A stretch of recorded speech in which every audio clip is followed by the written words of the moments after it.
uma palavra, irmãos, que o Senhor tocou em meu coração para compartilhar com os irmãos.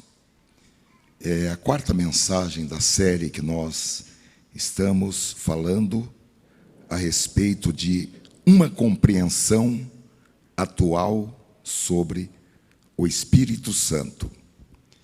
E a palavra desta noite eu coloquei como título: Como ser a melhor igreja possível. Como ser a melhor igreja possível. Nós vamos ler o texto bíblico no livro de Atos dos Apóstolos, capítulo 13. A partir do versículo 1. A palavra do Senhor nos diz assim, Atos capítulo 13, versículo 1.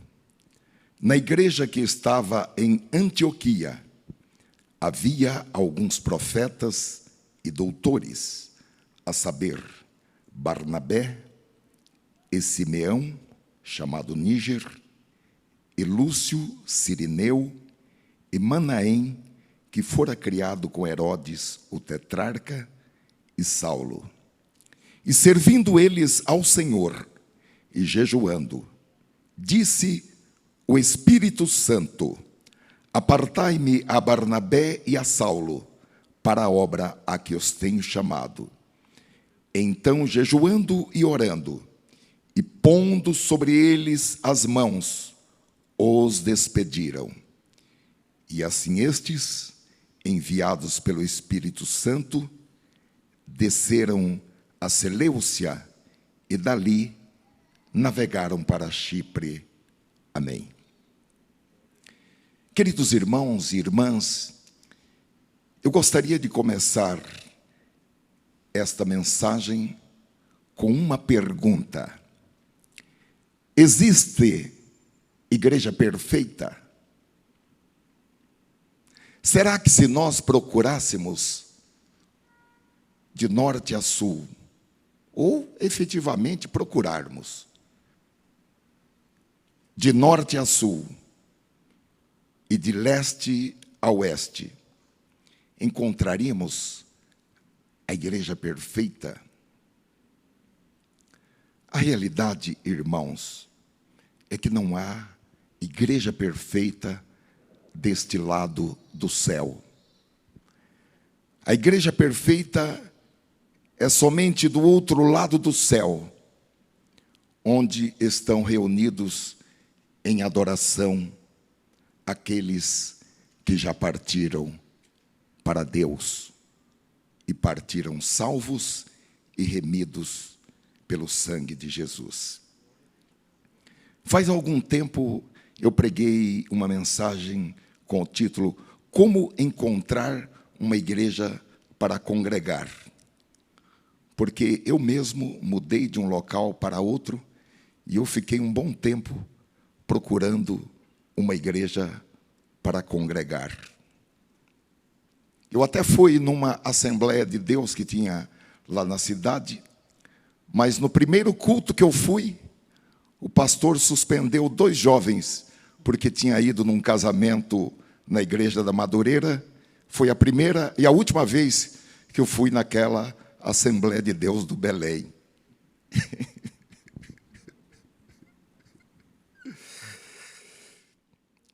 Eu preguei essa mensagem, como encontrar uma igreja para congregar, porque às vezes nós mudamos de lugar, às vezes nós queremos ir para outra igreja, enfim.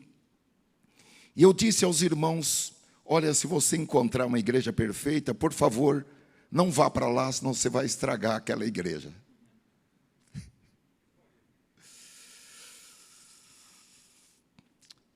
Eu li certa vez uma definição sobre igreja muito interessante, que dizia: a igreja não é um museu para santos, mas um hospital para pecadores.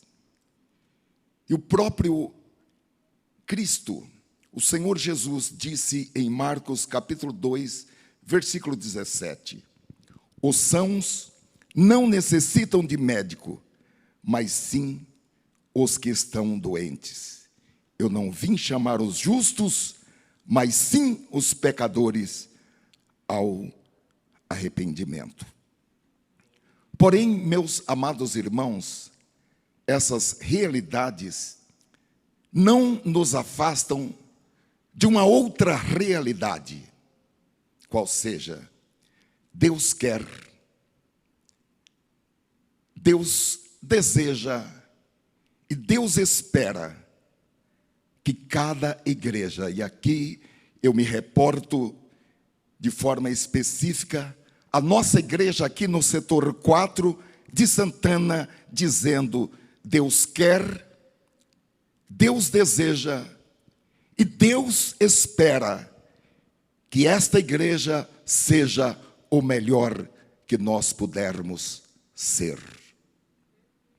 E o Espírito Santo nos ajuda a ser a melhor igreja possível. Agora, meus amados irmãos, para que nós sejamos a melhor igreja possível, esta igreja terá que passar por um crescimento qualitativo. Não estamos desprezando o crescimento quantitativo, que diz respeito ao crescimento em números, até porque o crescimento quantitativo pode ser uma consequência do crescimento qualitativo. Mas eu mencionei o crescimento qualitativo porque nós estamos enfocando esse tipo de crescimento que é evidenciado por uma igreja espiritualmente saudável. Uma igreja que ama de forma apaixonada a palavra, a oração, a comunhão, o louvor e a adoração. E como igreja, nós não podemos nos conformar em ser uma igreja no mesmo nível, dia a dia, mês após mês, ou ano após ano. Se Jesus não voltar no ano de 2022, nós temos que ser uma igreja melhor do que fomos no ano de 2021. Se Jesus não voltar no ano de 2023, nós temos que ser uma igreja melhor do que nós fomos no ano de 2022. Aleluia.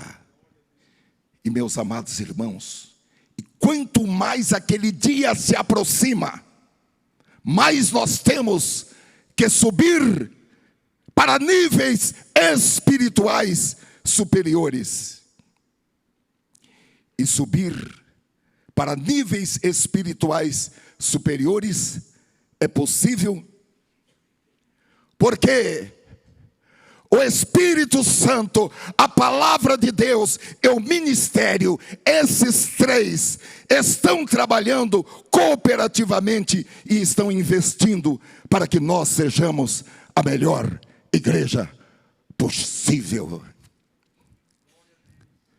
Os senhores e as senhoras estão vendo esses homens aqui. Esses homens, quando pegam a palavra de Deus e entram aqui, eles leem na palavra de Deus: sacerdotes, chorem entre o átrio e o altar. Glória a Deus. O pastor, o ministro, o líder, ele tem que tomar muita água para ter lágrimas para chorar. Existe um preço a ser pago? Sim, existe um preço a ser pago. Porém, as bênçãos auferidas, decorrentes, elas compensam o sacrifício, são dignas do sacrifício. A Bíblia diz em Efésios, capítulo 4, versículo 11 a 13, é até o tema das nossas lições bíblicas, da escola bíblica dominical. Ele mesmo deu uns para apóstolos, e outros para profetas, e outros para evangelistas, e outros para pastores e doutores, querendo o aperfeiçoamento dos santos para a obra do ministério, para a edificação do corpo de Cristo, até que todos cheguemos à unidade da fé e ao conhecimento do Filho de Deus, a homem perfeito, à medida da estatura completa de Cristo. Este é o trabalho que o Senhor tem dado para o ministério. Toda a liderança desta igreja deve estar trabalhando em parceria, cooperativamente, com o Espírito Santo e a palavra, para ensinar, para treinar, para preparar os crentes, para que haja um serviço de qualidade, de excelência no corpo de Cristo. Então, o texto diz que o Senhor Jesus, Ele mesmo, deu essas lideranças para a igreja, para que todos os líderes trabalhem primeiramente unidos entre si, mas também em perfeita harmonia, em uma sintonia muito fina com o Espírito Santo e com a palavra, até que todos os santos de Deus e santas sejam aperfeiçoados e cresçam na fé e no conhecimento do Filho de Deus, tornando-se adultos plenamente maduros, tanto do ponto de vista espiritual, como também psicologicamente maduros, e se tornem pessoas plenamente desenvolvidas, plenamente cheias de vida, de ideias, de criatividade e plenamente cheias do Espírito Santo. Eu continuo, irmãos, pregando a palavra e rogando ao Senhor que envie a sua palavra com poder de cura divina, para que não haja ninguém nessa igreja com depressão, para que não haja ninguém nessa igreja com algum transtorno psíquico. Ao ouvir a palavra de Deus, deixe a palavra de Deus entrar na sua corrente sanguínea, porque por onde esta palavra passar, haverá cura.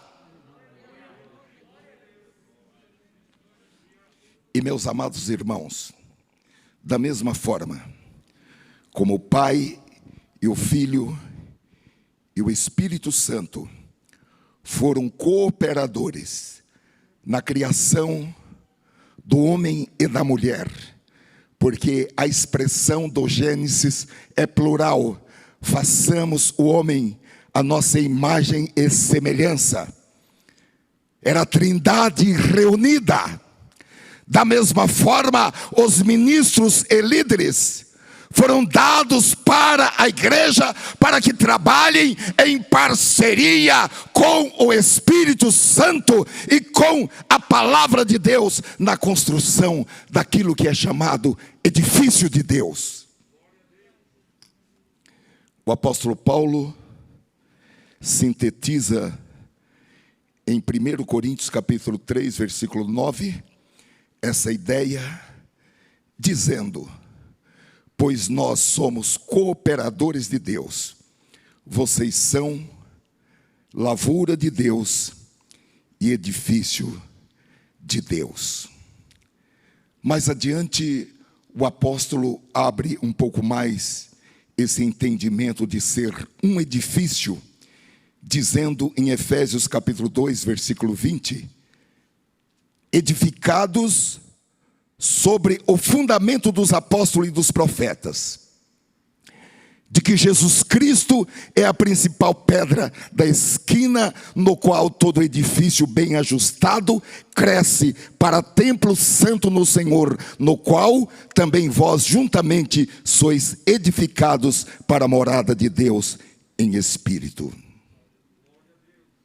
Esse edifício, que é a igreja, tem como base a sua pedra angular, que é Cristo. E esse edifício cresce para se tornar templo santo de Deus. E a sua finalidade é se tornar morada de Deus em espírito. Primeiro, temos a construção de um edifício. O texto bíblico diz que esse edifício tem que ser bem ajustado, porque esse edifício começou com uma pedra angular, mas a ele são encaixadas outras pedras, porque cada crente é uma pedra viva nesse edifício. Então, ele tem que ser bem ajustado, porque somente assim ele crescerá. E ao crescer, ele deixará de ser só edifício para ser templo. Tornar-se-á um templo. E o templo, por sua vez, experimentará a santidade do Senhor e transformar-se-á pela edificação em morada de Deus em espírito. Então são 3 estágios. Os 3 são importantes. Primeiro, edifício. Segundo, templo. E terceiro, morada. É bom ser edifício, mas não basta ser edifício. Tem que crescer para ser templo, e depois não basta ser templo, tem que entrar em um estágio de santidade, de poder, de comunicação, de intimidade, até ser morada de Deus em espírito.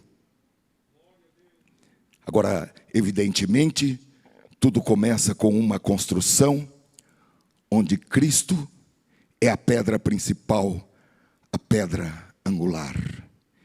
E cada crente, uma pedra viva, na construção do templo de Cristo, o corpo de Cristo, formado pelos salvos e remidos pelo sangue de Jesus. Eu não sei em que estágio nós estamos. Ser edifício é maravilhoso. Uau! Ser templo é glorioso. Mas o objetivo final é que a igreja seja a morada do Deus Altíssimo. Oh, glória a Deus! Oh, glória a Deus! Aleluia! Glória a Deus. Eu estou me lembrando de uma morada do Deus Altíssimo, que foi Eliseu. E depois que ele morreu, colocaram um defunto por um evento que ocorreu. Abriram a cova de Eliseu e colocaram o defunto.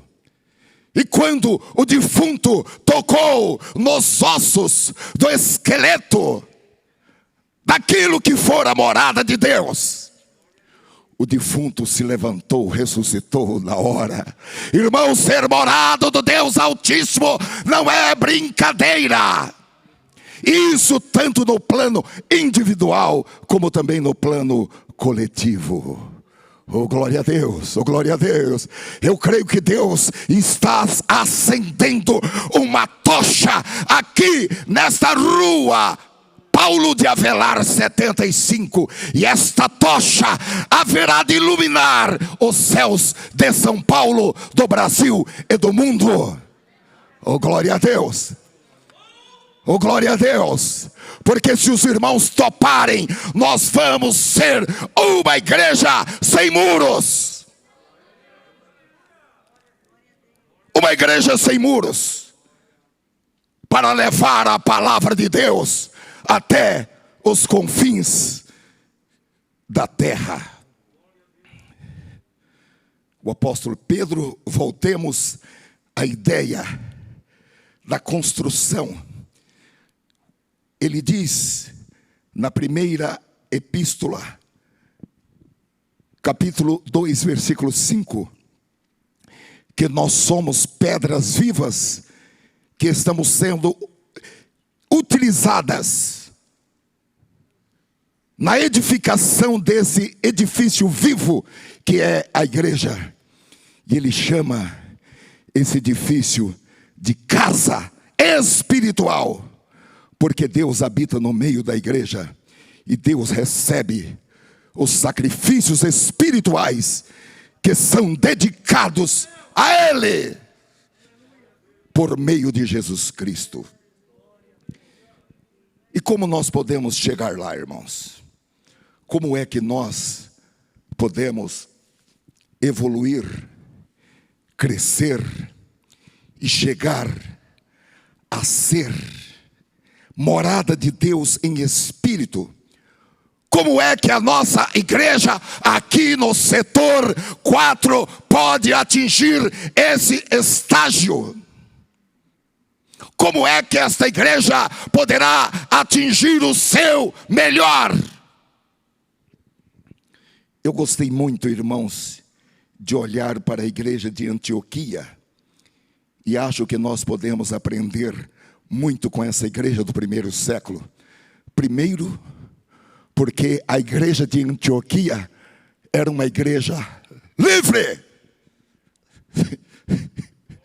Livre. Desculpe, mas eu particularmente não congrego em uma igreja que não seja uma igreja livre. E muito menos, a essa altura da vida, vou ser pastor de uma igreja que não seja uma igreja livre. Na igreja de Antioquia havia pessoas que a igreja de Jerusalém jamais aceitaria, como os da família de Herodes, os negros da África, ex-delinquentes e criminosos, ex-criminosos, como Saulo de Tarso. Agora, na igreja de Antioquia havia um grande pastor, que tinha uma grande visão, e isso fez diferença. Em Atos capítulo 11, versículo 21, diz que essa igreja experimentou um grande avivamento, com salvação de muitas almas. Atos capítulo 11, versículo 22, diz que a fama, a notícia desta igreja chegou até a igreja de Jerusalém, onde estavam os apóstolos. E a igreja de Jerusalém, servindo como uma igreja mãe, enviou Barnabé à cidade de Antioquia para contribuir com a organização daquela igreja. Atos capítulo 11, versículo 24, diz que Barnabé, pastor daquela igreja, era um homem bom. Algumas traduções dizem de bem. Um homem bom, cheio do Espírito Santo e de fé. E muitas pessoas, e muitos membros, muita gente se agregou àquela igreja. Atos capítulo 11, versículo 25, diz que Paulo tornou-se pastor associado daquela igreja. Atos capítulo 11, versículo 26, diz que Barnabé e Paulo trabalharam nela por um ano e ensinaram o evangelho para muitas pessoas. Atos capítulo 11, versículo 26, diz que ali pela primeira vez os seguidores de Jesus foram chamados de cristãos. Atos capítulo 11, versículo 1 a 3, que nós lemos, diz que essa igreja se tornou a primeira igreja dos primeiros missionários além fronteiras por intermédio de Barnabé e Saulo. E Atos capítulo 15 e versículo 34 diz que a igreja de Antioquia foi a igreja pela qual Silas optou por ficar, mesmo sendo ele já um destacado líder da igreja de Jerusalém. Eu gostaria de olhar com os irmãos para os homens mencionados no primeiro versículo, que eram os líderes da igreja de Antioquia. O primeiro mencionado aqui em Atos capítulo 13 e versículo 1 é Barnabé. Eram eles profetas e doutores: Barnabé, Simeão chamado Níger, e Lúcio Cirineu e Manaém, que fora criado com Herodes o tetrarca, e Saulo. O que me chamou muita atenção, irmãos, ao considerar a origem desses homens, é que eles não tinham nada, absolutamente nada em comum. Pelo contrário, Barnabé era descendente da tribo de Levi, originário de uma família sacerdotal judaica. Simeão, chamado Níger, era provavelmente um homem negro da África. O seu nome significa negro, que diz respeito à cor da sua pele. Alguns sugerem que é possível que ele tenha sido o próprio Simão Cirineu, que ajudou a carregar a cruz de Jesus. Lúcio também era da África. Era de Cirene, uma colônia grega situada no norte da África, na atual Líbia. E Manaém, quem era Manaém? Manaém foi criado como o irmão adotivo de Herodes, o tetrarca. Ele foi criado na mesma casa que Herodes foi criado. Recebeu a mesma educação de Herodes, bebeu do mesmo leite que Herodes bebeu. E Herodes, seu irmão, era o governador da Galileia. E como nós sabemos, era um mau exemplo como para toda a sua casa. Manaém foi criado no luxo e em uma avalanche de injustiças e de corrupção. O pai de Manaém, pai adotivo, foi o rei Herodes, o rei que quis matar Jesus quando Jesus nasceu. É claro que Jesus escapou da morte indo para o Egito, porque Jesus não veio para morrer degolado, Jesus não veio para morrer apedrejado, Jesus não veio para morrer enforcado, Jesus não veio para morrer na infância, Ele veio para dar a sua vida pelos pecadores na cruz do Calvário. Mas o pai adotivo de Manaém mandou matar todos os meninos de 2 anos para baixo em Belém e nas suas vizinhanças.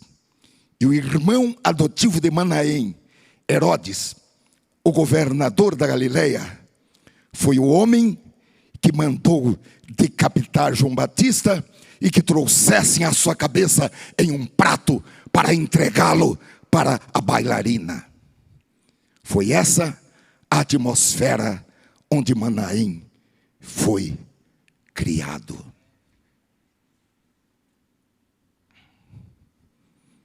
E também havia Saulo. Saulo havia sido criado como um fariseu radical. Em Atos 23 e 6, ele diz que era fariseu, filho de fariseu, E os fariseus odiavam os herodianos com Manaém. Além disso, Saulo trazia no seu currículo uma história de ódio pelos cristãos. Ele saiu de seu caminho para perseguir os crentes, arrastá-los pelas ruas, colocá-los na prisão, açoitá-los e até mesmo matá-los. Podemos dizer que esses homens, que eram os líderes daquela igreja, não tinham nada em comum até eles conhecerem a Jesus. O Senhor Jesus quebrou as barreiras que existiam entre eles. E o Senhor Jesus transformou aqueles homens de histórias tão diferentes em irmãos espirituais. E agora, como irmãos em Cristo, eles oravam juntos, eles adoravam juntos, eles jejuavam juntos. Eles estavam prontos para trabalharem juntos, fortalecendo-se mutuamente no Senhor e na força do seu poder, e se preparando para irem em missão de acordo com a direção do Espírito Santo. O texto bíblico diz que eles eram profetas e doutores. E eles eram reconhecidos pela igreja como profetas e doutores.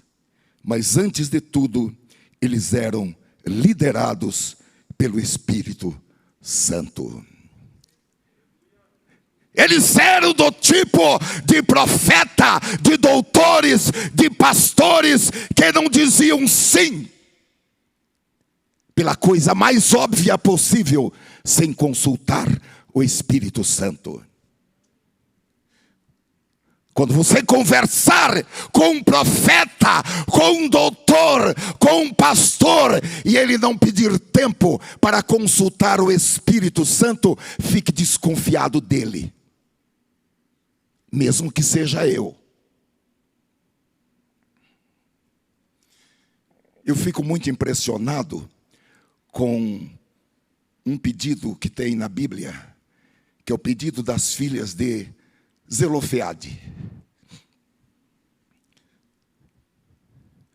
Quando estava prestes a entrar na terra prometida, elas procuraram Moisés e falaram: olha, na nossa família só nasceu menina. Na nossa família não nasceu varão, e não é justo que nós não recebamos uma parte na herança de Abraão, Isaque e Jacó. Nós queremos um pedaço de terra. Moisés poderia ter dito: eu sinto muito. Como os advogados dizem, dura lex, sed lex. A lei é dura, mas é lei. E a lei diz que a terra só será repartida para varão. Vocês terão que arrumar um casamento com alguém que vai receber um pedaço de terra, porque elas eram todas solteiras. Porém, Moisés, homem de Deus, ele subiu a montanha e foi falar com Deus. E quando ele falou com Deus, Deus disse: as filhas de Zelofeade têm razão. Vamos mudar a lei. Oh, glória a Deus. Aleluia. O Espírito Santo é quem tem a liderança. É o Espírito Santo quem tem a primeira palavra e quem tem a última palavra. Aleluia. E quando nós confiamos no Senhor Jesus, irmãos, e somos salvos por Ele, a partir daí há uma diferença em nossas vidas, porque o Espírito Santo assume a liderança.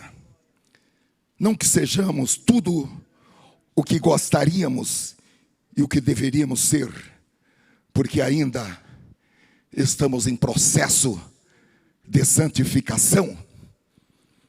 E aquele que disser eu não peco, A igreja deve se reunir e falar: você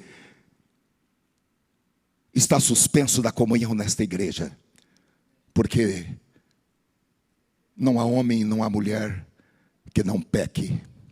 É por isso que Jesus falou: inclua nas suas orações: Pai, perdoa-me, assim como eu perdoo aqueles que me devem.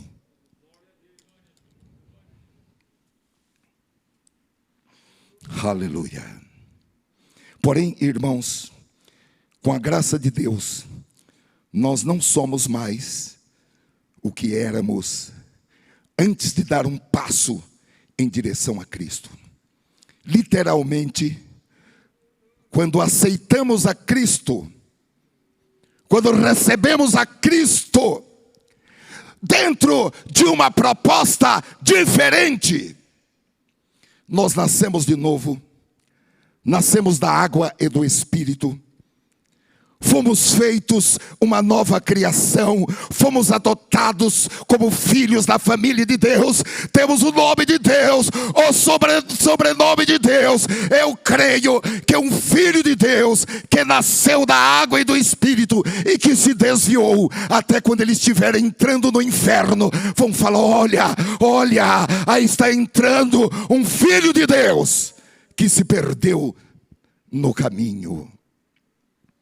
E se somos filhos, então somos também herdeiros, herdeiros de Deus e co-herdeiros com Cristo.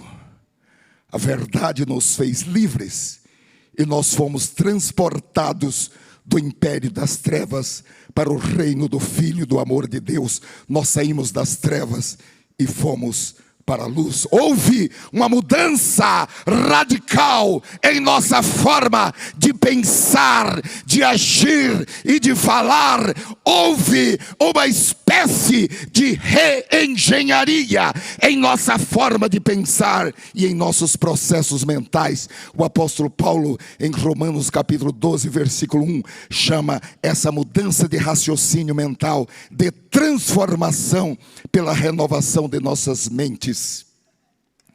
Se você quer uma mudança radical em sua vida, se você quer dar uma guinada de 180 graus em sua vida, aceite a Cristo, faça um pacto com Cristo de uma nova vida com Cristo. E queridos irmãos, nesse processo de transformação de nossas mentes, algumas palavras foram deletadas de nosso vocabulário, porque eram palavras incompatíveis com a natureza divina que nós recebemos quando morremos para o mundo e nascemos para Cristo. E por efeito dessa verdadeira metamorfose que ocorreu quando a nossa mente foi renovada, nós passamos a pensar com a mente de Cristo. Nós passamos a ter o mesmo sentimento que também houve em Cristo Jesus. Paulo, em 2 Coríntios capítulo 2, versículo 16, Paulo diz que isso foi tão forte que a ninguém mais consideramos, avaliamos ou julgamos segundo a carne. Paulo está dizendo que quando nós olhamos para alguém, nós olhamos com as lentes dos óculos de Cristo.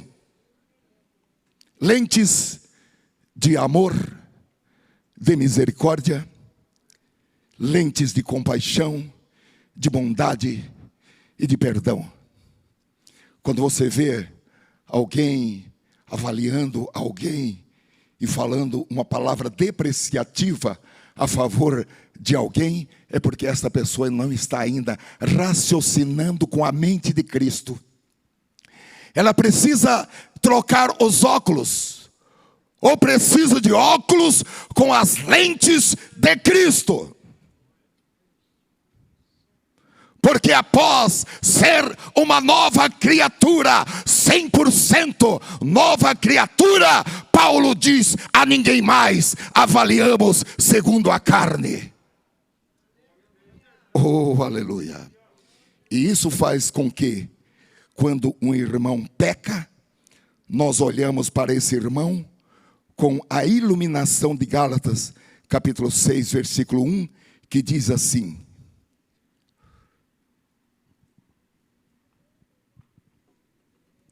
irmãos, se algum homem chegar a ser surpreendido em alguma ofensa, ou seja, se algum irmão pisar na bola, vós que sois espirituais, dê o tiro de misericórdia não, encaminhai o tal com espírito de mansidão, olhando por ti mesmo, para que não sejas também tentado.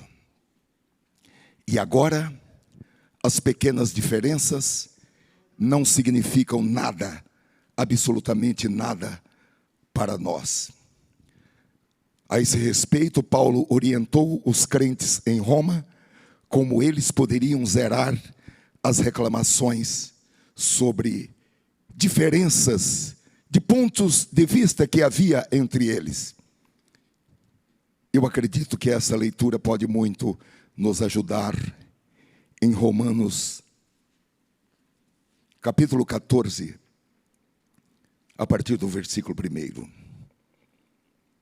E Paulo escreveu assim: acolham quem é fraco na fé, não, porém, para discutir opiniões. Um crê que pode comer de tudo, mas quem é fraco na fé, come legumes. Quem come de tudo, não deve desprezar o que não come. E o que não come, não deve julgar o que come de tudo, porque Deus o acolheu. Eu vi isso, irmãos. Eu vi isso. Há 24 anos atrás, eu assumi uma igreja lá na cidade de Campinas.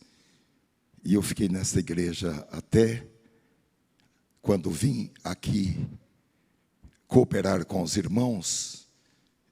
Já estava no ano 25, que se completaria dia 7 de dezembro de 2021.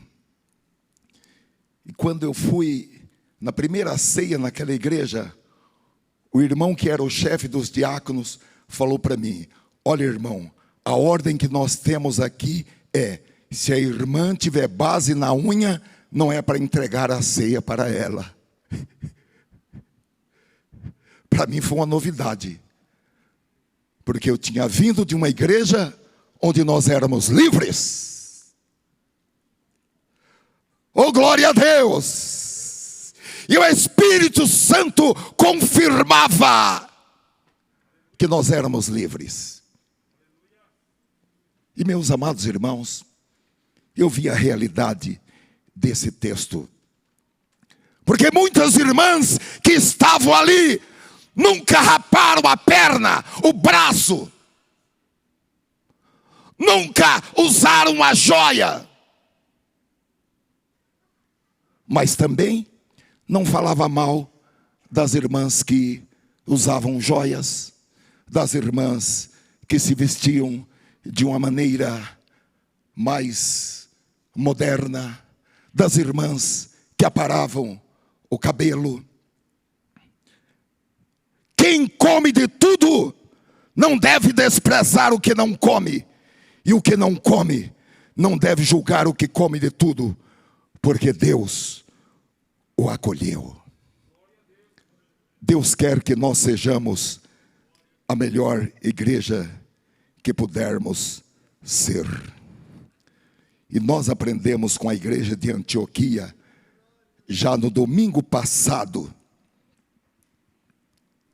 que para alcançar o objetivo estabelecido pelo Senhor Jesus, nós precisamos cumprir 5 pressupostos. Primeiro, amar a Deus acima de todas as coisas. Segundo, amar os nossos irmãos e irmãs em Cristo. Terceiro, amar os perdidos. Quarto, ser uma igreja de oração. E quinto, trabalhar em parceria com o Espírito Santo. Eu gostaria, irmãos, ainda de colocar outros 4 pontos que foram compreendidos e praticados pela igreja de Antioquia e que dizem respeito ao ministério do Espírito Santo. Uma vez mais, hoje eu não vou poder abrir esses pontos com os irmãos, mas são pontos que devem ser assimilados e devem ser praticados pela nossa igreja aqui neste setor, para que ela chegue a atingir o seu melhor. Primeiro, reconhecer que é o Espírito Santo que inicia a boa obra. Como falamos, Barnabé e Saulo eram mestres e doutores na palavra. E durante um ano inteiro, Atos capítulo 11, versículo 25, que nós já olhamos, eles ensinaram a palavra de Deus para aquela igreja.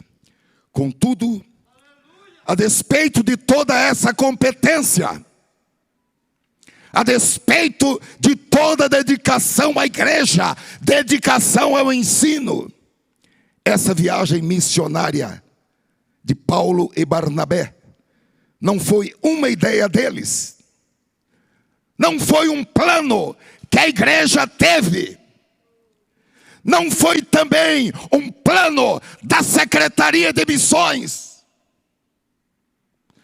não foi o pensamento dos líderes da igreja, foi o Espírito Santo que falou, e os líderes daquela igreja ouviram e obedeceram, e o Espírito Santo falou exatamente quando eles estavam em adoração, oração e jejum.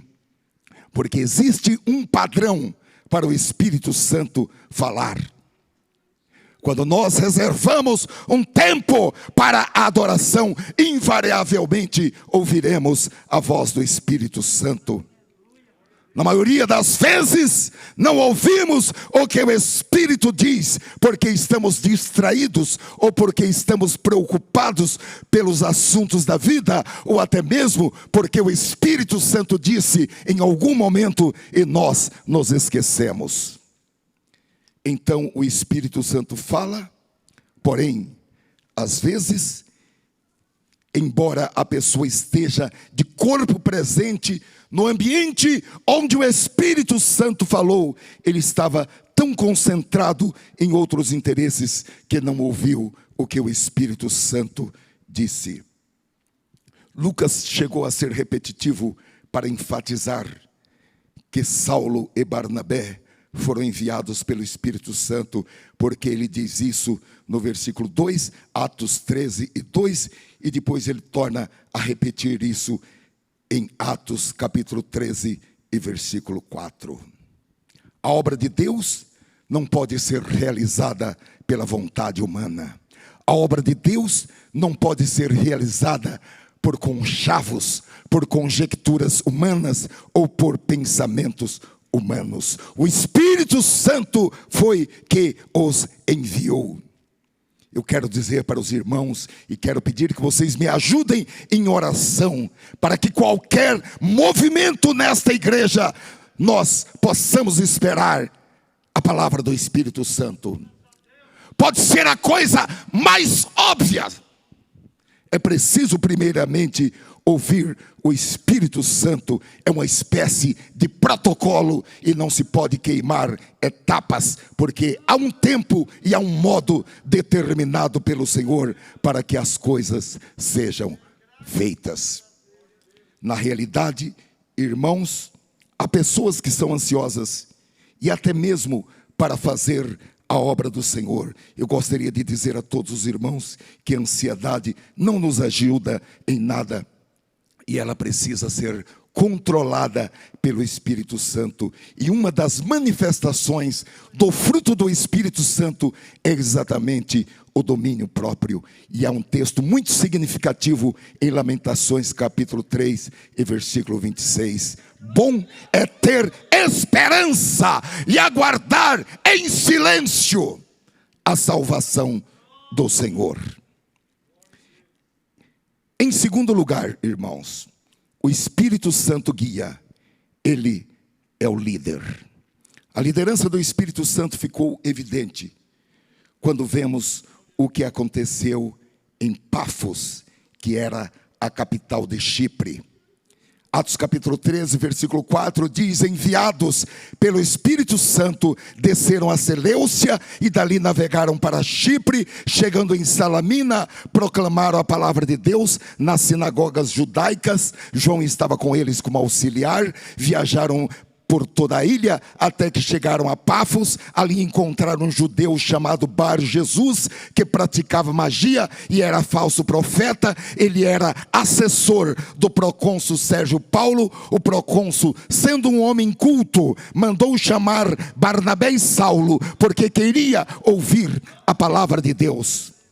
Os procônsules, irmãos, atuavam no Senado romano. Sérgio Paulo era um homem muito poderoso no governo romano, a despeito de ser um gentil. E a menos que fossem convidados, seria impossível para Barnabé e Saulo, dois judeus desconhecidos, que pudessem conhecê-lo. Mas como nós vimos, e eu falei no momento que nós estávamos orando pelas causas, que o Senhor, Ele tem o coração, a mente dos homens nas suas mãos. O Espírito Santo inclinou o coração de Sérgio Paulo para ouvir a respeito de Jesus, e ele pediu que Barnabé e Saulo fossem convidados para uma receita à sua corte.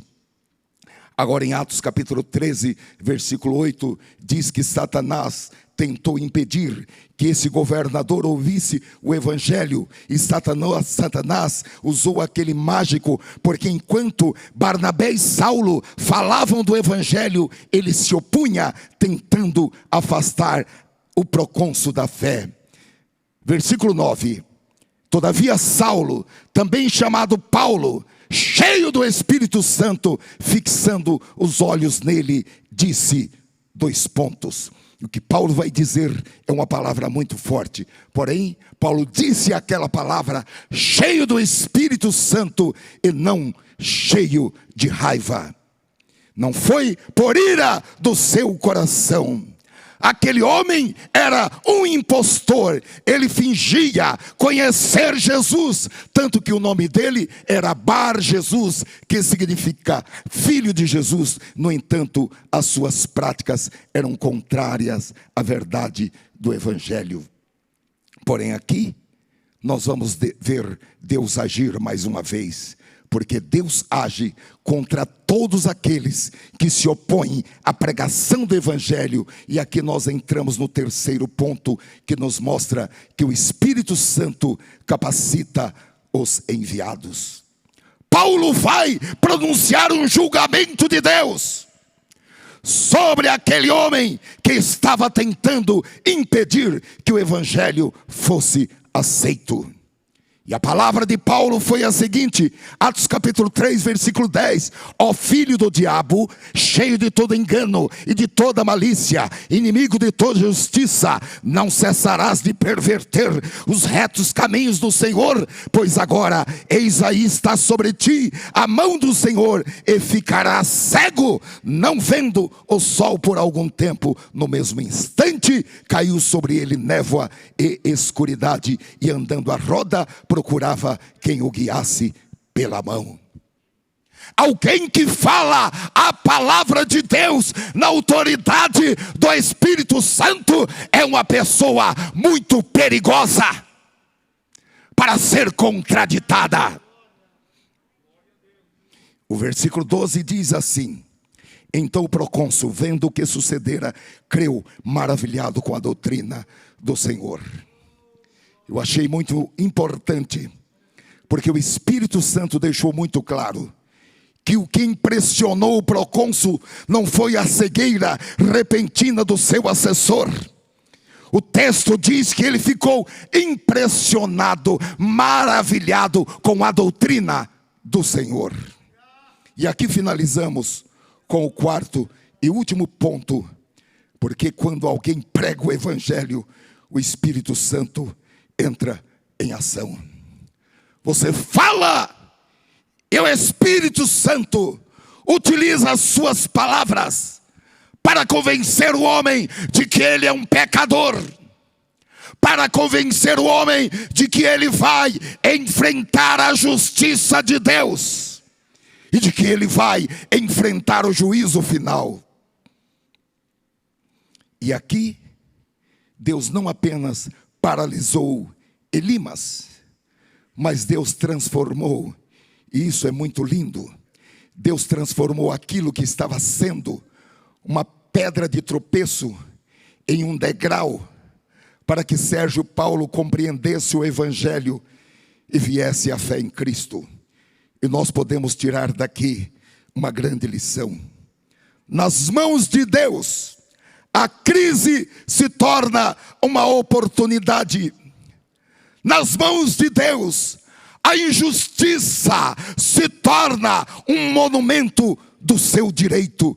E como já falamos, o seu direito vai brilhar como o sol do meio-dia.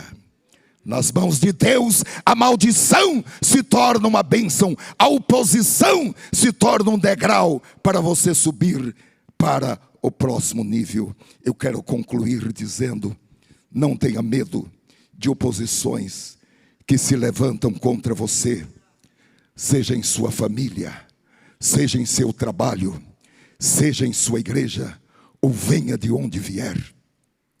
Não tenha medo de entrar em batalhas espirituais, porque é o Senhor quem toma as suas dores, é Ele quem vai lutar a batalha, é Ele que se levanta para lutar por você. E se você estiver dentro do propósito de Deus para a sua vida, quem luta contra você estará lutando contra Deus. Paulo e Barnabé encontraram a sua primeira oposição nesta viagem, mas por meio dela, eles viram o poder de Deus em ação para salvar aquele gentil de alto escalão no Império Romano. Queridos irmãos, ao fazer a obra de Deus, nós devemos esperar obstáculos, nós devemos esperar oposições. Esses obstáculos e essas oposições podem vir como um Herodes, podem vir como um Elimas, ou como qualquer outro personagem que vai se levantar contra nós.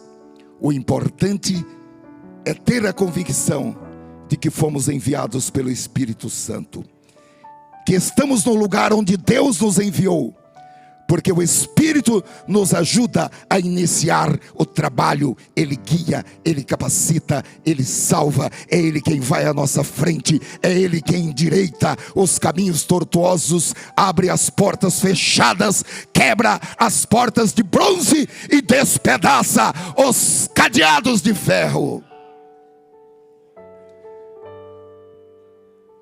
Eu tenho muito temor de Deus de falar o que eu vou falar para os irmãos. Ao longo da minha caminhada cristã, eu tenho visto Deus matando aqueles que se colocam na frente da marcha da igreja. As flechas do Senhor são agudas no coração dos inimigos da filha do príncipe.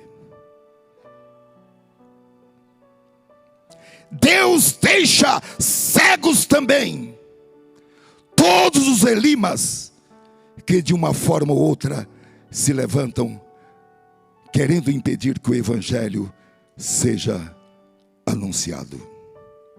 Eu gostaria de finalizar dizendo que o Espírito Santo está procurando pessoas, está procurando aqui nesta igreja, pessoas que queiram trabalhar em parceria com Ele, porque Ele quer transformar esta igreja na melhor igreja possível.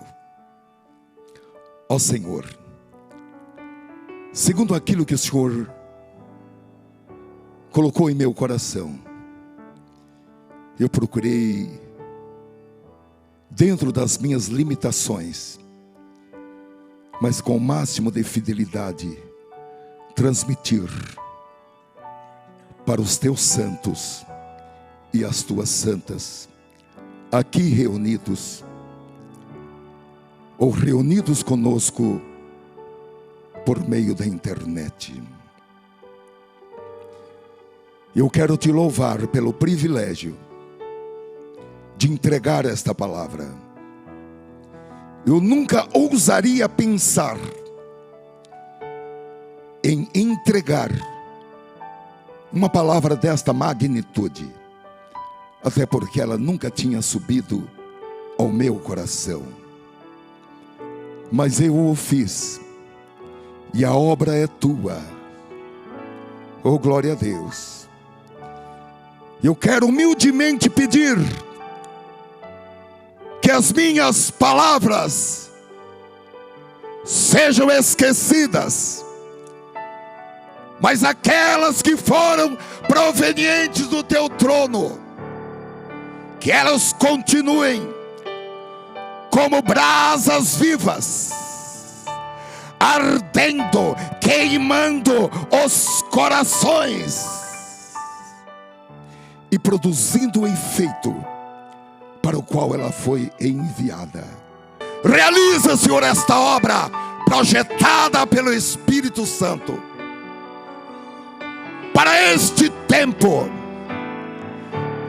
e usa a cada servo que foi plantado nesta igreja, e usa aqueles e aquelas que o Senhor está enviando para esta igreja, para que nós realizemos esta obra de impacto, e uma vez mais o Senhor abale os céus e a terra com o teu poder, ao se manifestar no meio da tua igreja, como edifício, como templo de Deus e como morada de Deus em espírito.